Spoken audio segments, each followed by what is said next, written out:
Hello everybody on YouTube land, welcome back to another episode of Pickups and Post.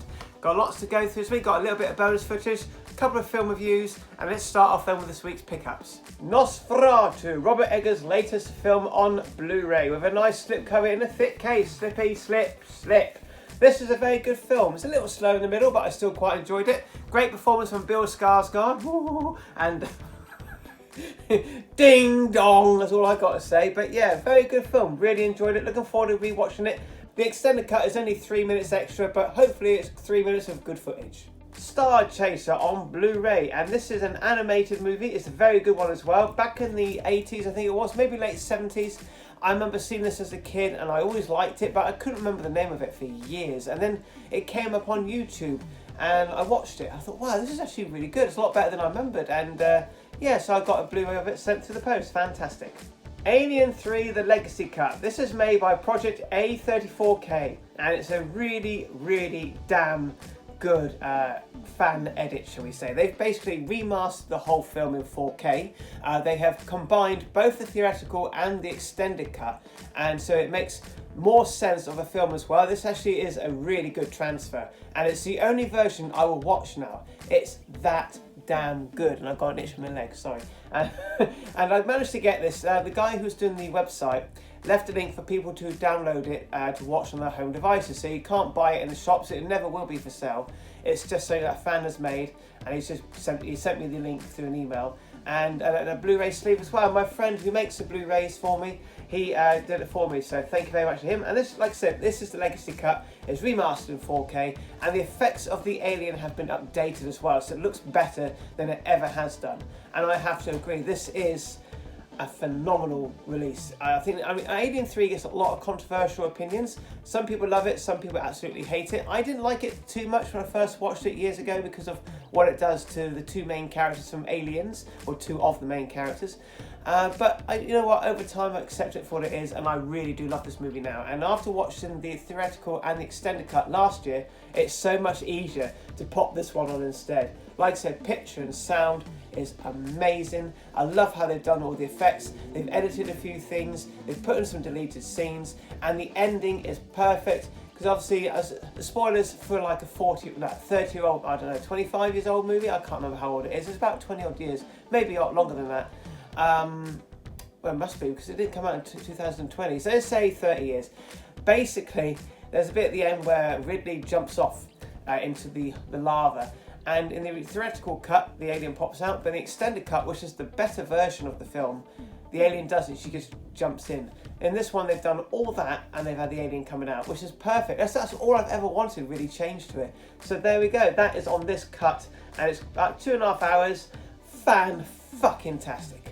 Heavy Metal, an anime film. Never seen this one, and I've heard it's very good. Well, it's a sci-fi animated thing, and yeah, it's based on an illustrated magazine called Heavy Metal, obviously, and produced by Ivan Reitman. Like I said, I've never seen it, but I thought I'd give it a go. Don't get snappy. Alligator in the Cell for £7.49. I did have this, but I sold it. When I moved, I had to sell a lot of my films for space, and now I've got a little bit of space left. I've had a bit of a sort out. I've now got room, so I thought, you know what, I want to watch this again. This is one of the first VHS horror films I ever rented. There was about 5 to 10 that I remember distinctively renting. This was one of them, and it's a great little film, and I've watched it a few times over the years, and I want to get it back in the collection. Subscriber now! It's been a while since I've done that, isn't it? I got sent 2 steelbooks from a very good friend of mine. He got these replaced, and he was going to get rid of these, and I said I'll take them off you because I really like them, and the damage isn't that bad. We've got Beetlejuice on a 4K steelbook. This is a beautiful steelbook. It's got my favourite character, Bob. I love Bob. I was just making sure I was pointing to the right one. I do love Beetlejuice, to get me wrong, but Bob, he just steals the film for me, and he was great in this. Justice for Bob. But yeah, fantastic. Also, he sent me, I've never seen this film. It's a Kevin Costner film, and I believe it's got a long runtime. I can find the runtime. 181 minutes, so it's 3 hours. It's about right for Kevin Costner. That's actually quite short for Kevin Costner. This is a film called Horizon, and it's got some Un Saga American. Yeah.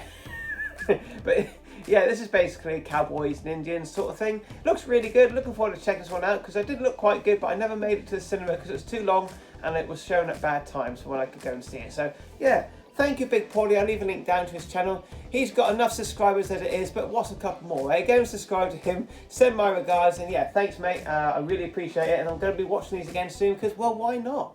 That's all the pickups, here's some bonus footage. Right, it's time for some bonus footage, and in HMV, which is where we are today, the archive collection, didn't see this on Monday, so there we go. We've got Killer Nun here for $8.99, that's pretty good on the Shameless label. We've got The Hitcher, this is the second site release, down to £9.49. We've got The Last Boy Scout with Bruce Willis. Never seen this one, but it never interested me. We've got Martin here down to $8.99. That's a pretty good deal, quite a new release. We've got this one here, Theodore Rex, $7.99. I have watched this. No, Tammy and the T-Rex, sorry. It's a bit weird. Rumble in the Bronx of old Jackie Chan now down to $9.99. Great film, one of his best in my opinion. Open Range down to $6.49. A great western by Kevin Costner, very good. We've got Rick and Morty season 7 still booked from £30 down to $14.99, pretty good. And we've got Westworld Complete Series 1, 2 and 3. How many series do they do? That's down to $24.99. Cooking with Vincent Price down from $16.99 to $7.99. And we've got Alligator for £7.49. That's pretty good. They have the second one as well for the same price. This is a classic. Pick it up. It's fantastic. Michael Caine and Shock to the System. And we've got the Lawnmower Man series, box set here for $14.99. That's a good deal. We've also got Wacko. And yes, thank you, Toby. That does not look like me. Well, maybe it does. Who knows? But anyway, that's $16.99 on the Slasher Classics label. And we've got this film here, which is called Centre Stage. Looks quite interesting. Lovely slipcover. And these big box sets then for on 4K for $28.50 for this one. 5 great films in this set. And over here we've got the classic set for £25.49, including BigPauly's favourite, Citizen Kane. I've never seen it, but apparently it's load of... What have we got here then? Oh, this is a new series from CD from Ariana Grande. It's actually really good. Really recommend it if you like her music. Catwoman, and this is the one of the DC Blu-rays. They do have the steelbook for £7.49, so that's half the price, bargain there. And that's all the bonus footage. Got some film reviews. Well, actually, one is a TV series, and one is a film which I'm about to go to the cinema to go and see, which I will record after the TV series thing. So you might see a difference in video or whatever, but let's get on with it then. Adolescence. And Adolescence is a TV series on Netflix, and it's 4 episodes, about 45 to 50 minutes long each, and it basically tells the story of a kid who is taken from his family home, accused of murdering some young girl. And that's all I'm going to say on the matter, but yeah, this is all done in like one take. Each episode is one take, and this has had phenomenal success on Netflix. People are raving about this, and I was really interested to see it. I saw some clips on Gogglebox. I thought, yeah, that's piqued my interest. I want to watch this. Let's see what all the fuss is all about. And I thought the first episode was fantastic. Very well acted, very well written, very well directed. Really enjoyed it. Second episode, this is called Walk Around the Fucking School. It spends most of the time walking from class to class, and I was like, you can see it's dragging a little bit. But I like the idea of the story, obviously progression from, we find out what's going on at the school, their side of things.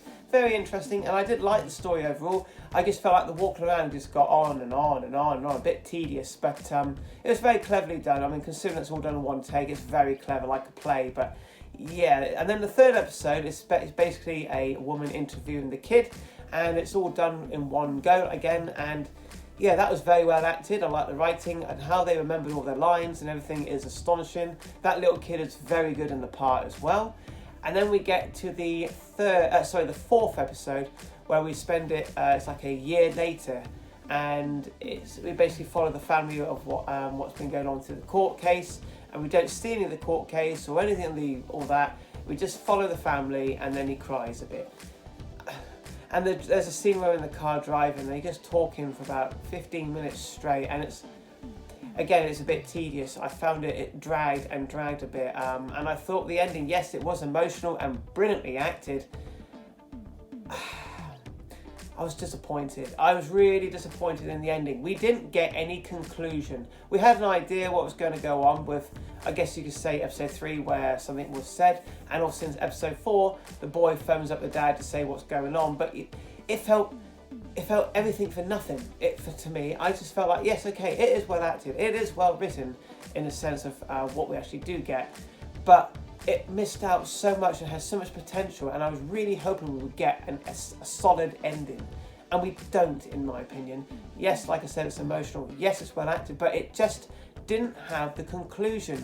We don't know what the fuck happened. There was things that happened at the school that never get answered. There are things that happened in the third episode that we don't get no resolution to.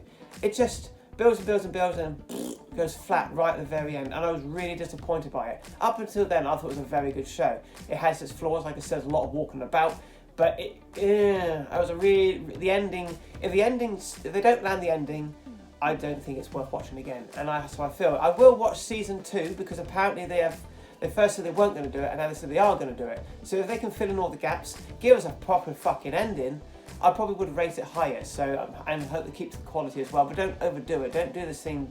I mean, this could have been done in a 2-hour movie. This could have been a 2-hour movie, and that would have been amazing. But they did what they did, and for a Netflix show, and it does work, most of it, and it is interesting. You want to watch it, see what happens. It's just a shame that nothing fucking happens. So, but never mind. That's just my opinion. I know that people out there will probably have a difference of opinion. That's perfectly all right. This is just my own take. So I liked it overall, though. I think it's a great show. It's just the ending. So for that, I would give it like a 4 out of 5. Overall, it's very good. It's just that the ending. But anyway, guys, let's go and see that movie. Well, I've just got back from watching the latest film, Drop, at the cinema. Basically, it tells a story about a girl goes on a date with this chap, and somebody in the restaurant is watching them, and she has to kill her date, and so that they don't kill her son. That's the plot. Very Hitchcock, or Itchycock as I call it. Very got that sort of feel about it. And yeah, this is quite a good little film. I quite enjoyed it. However, I did find it a bit predictable. I guess what was what. And I think once you've seen it, you wouldn't watch it again. It's a good one-off watch for me. I know there's some films out there that you know when you know the twist, like the M. Night Shyamalan movies. I find those films very repeatable to watch because there's lots of stuff you miss every time. But this one, it was okay. It was by the numbers. I've seen this sort of stuff done before, but it kind of reminded me a bit of Nick of Time with Johnny Depp. That was a very good film as well. But this was a good film. I enjoyed it for what it was. The acting was fine. It did dip a little bit with the tension and the pacing at times. I felt like it needed tightening up a little bit. Not that there was anything wrong with it, but it was just an average thriller that was pretty good, and I'm glad I went to see it. And it's just a shame that I predicted what was going on, and yeah, but it was a good film. I thought it was a very good film overall. I would recommend going to watch it, and yeah, 7 out of 10 for Drop. And that's what I thought of Drop. So that's the end of all the film reviews, the bonus footage, and obviously the pickups. When will that shop vlog be? It will be on Tuesday. I'm working Saturday, Sunday, Monday, and then I'm working Wednesday, Thursday, so I'm doing a 60-hour week again. Oh, it's knackering, but you know what, it's what it is. But yeah, the next shop vlog will be on Tuesday, and expect that probably in the afternoon, evening sort of time. Well, I have got one more film to show you, Sonic the Hedgehog 3. This came in the post on Saturday. Nice slipcover, but it is in a thin case, so it doesn't match the first 2 releases of 1 and 2. That doesn't matter. So we're taking a nice glossy slipcover off. It doesn't come in an eco, which is good. So that's the slipcover there, fantastic. That is the Blu-ray, fantastic as well. And there we go. Let's look at some of the special features. And inside, you get no artwork, and you get a little pamphlet thing for a computer game, and on the back is that. So there we go. Sonic the Hedgehog 3 then, on Blu-ray. Fantastic. Thank you for watching my spoof of Lord of the Rings called Lord of the Cock Rings. I'll leave a link down below to that if you want to go and check it out in case you missed it. I worked really hard on that. I spent my weekend off making that video, so I just do it for the fun, and I don't consider myself to be any good at this thing. I just like doing it and hoping people enjoy it. That's it. So, but anyway guys, I've rabbited on for far too long. I must go now and wear a thong. What the fuck? I'll see you again soon, guys. All the best of me. Please like, share, subscribe, stay safe, play safe, and bye for now. Fucking hell. Don't worry people, I'll be back on Tuesday in the shop vlog. I know you've all missed me. I'm the star of these fucking videos after all. Hello, Jamie Batman Smith. Lovely.